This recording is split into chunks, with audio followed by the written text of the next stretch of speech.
नाही, पहिली गोष्ट निवडणूक आयोगाची आता देश पातळीवरती ज्या पद्धतीनं एक प्रतिमा होते आहे त्याची चिंताजनक आहे.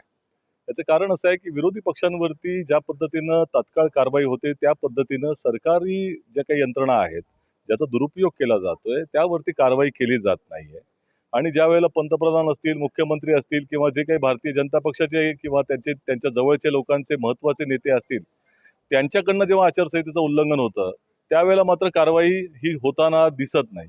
आता आचारसंहिता चालू होऊन जवळपास महिन्यापेक्षा जास्त कालावधी उलटून गेला आणि त्या कालावधीमध्ये संपूर्ण महाराष्ट्रानं पाहिलं की वर्षा निवासस्थानी सातत्यानं राजकीय बैठका होत होत्या, सीट वाटपाच्या गोष्टी होत होत्या, भारतीय जनता पक्ष आणि जे शिवसेनेचे शिंदे गटाचे नेते आहेत ते भेटत होते आणि या सगळ्या गोष्टी सगळ्या माध्यमांनी त्याचं रिपोर्टिंग केलं असताना आमची अपेक्षा होती की ह्या संदर्भामध्ये निवडणूक आयोग तात्काळ स्वतःहून कारवाई करेल.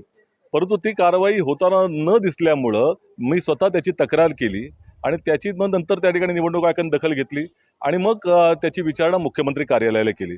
तर मुख्यमंत्री कार्यालयाकडनं ज्या पद्धतीची उडवाउडवीची उत्तर आली की अशा पद्धतीचं काही झालंच नाही, हे आश्चर्यजनक आहे. म्हणजे इतक्या थादांत पद्धतीनं असत्य कथन जर मुख्यमंत्री कार्यालय करत असेल तर ते अत्यंत चुकीचं आहे.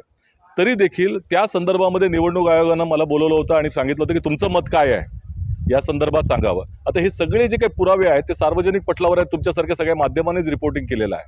आणि तरी देखील माझ्याकडे त्यांनी जर पुरावे मागितले असेल तर मी आज त्यांना एक पेनड्राईव्ह दिलेला आहे, जवळपास 24 व्हिडिओ हे जे त्याचं रिपोर्टिंग झालं ते दिलेलं आहेत आणि ज्या पद्धतीच्या बातम्या संपूर्ण महाराष्ट्रामध्ये विविध वर्तमानपत्रामध्ये आलेल्या होत्या त्या देखील त्यांच्याकडे दिलेल्या आहेत. आणि आता या एवढ्या सगळ्या पुराव्यानंतर आता तरी अपेक्षा आहे की निवडणूक आयोग थोडीशी हालचाल करेल आणि या विषयावरती कारवाई करेल. एबीपी माझा, उघडा डोळे बघा नीट.